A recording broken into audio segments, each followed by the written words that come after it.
અમરેલી જિલ્લામાં વધુ એક વખત જમીન વિવાદે લોહિયાળ સ્વરૂપ ધારણ કર્યું છે. ખાંભા તાલુકા કંટાળા ગામે જમીન સંબંધિત તકરાર એટલી ઉગ્ર બની કે સગા મોટા ભાઈએ પોતાના નાના ભાઈ પર કુહાડી વડે જીવલેણ હુમલો કરી દીધો.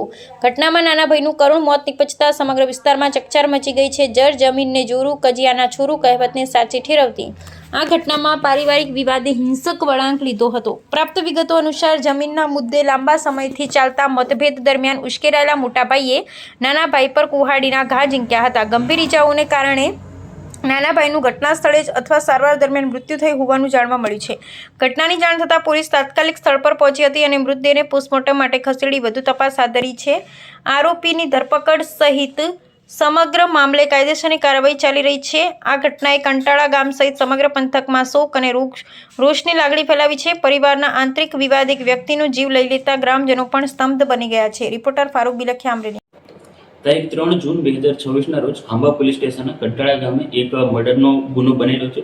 જે અનુસંધાને ખાંભા પોલીસ સ્ટેશન દ્વારા તાત્કાલિક ગંગાબેન ઉર્ફે મનીષાબેન વાઇફ રાઘવભાઈ સુંદરવાની ફરિયાદ દેવામાં આવેલી છે. અને મરણ જનાર રાઘવભાઈ ભગવાનભાઈ સુંદરવા છે.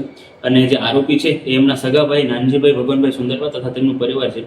આ ઘટના બનવા પાછળનું પ્રમુખ કારણ એવું છે કે જે રાઘવભાઈ અને નાનજીભાઈ છે તે બંને સગા ભાઈ હોય અને તેમના વચ્ચે જે તેમની ખેતીની જમીન છે તેના વચ્ચેનું ડિસ્પ્યુટ ચાલી રહ્યું હતું.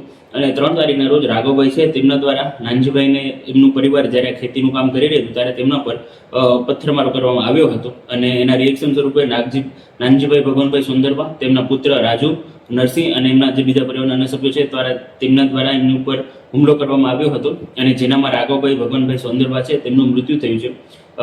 ગંગાબેન એમના જે પત્ની છે એમની ફરિયાદ લઈ અને ખાંભા પોલીસ સ્ટેશન દ્વારા કુલ જે ટોટલ 6 આરોપી છે તે 6નું ધરપકડ કરવામાં આવેલી છે અને આગળ કાર્યવાહી હાથ ધરવામાં આવી છે.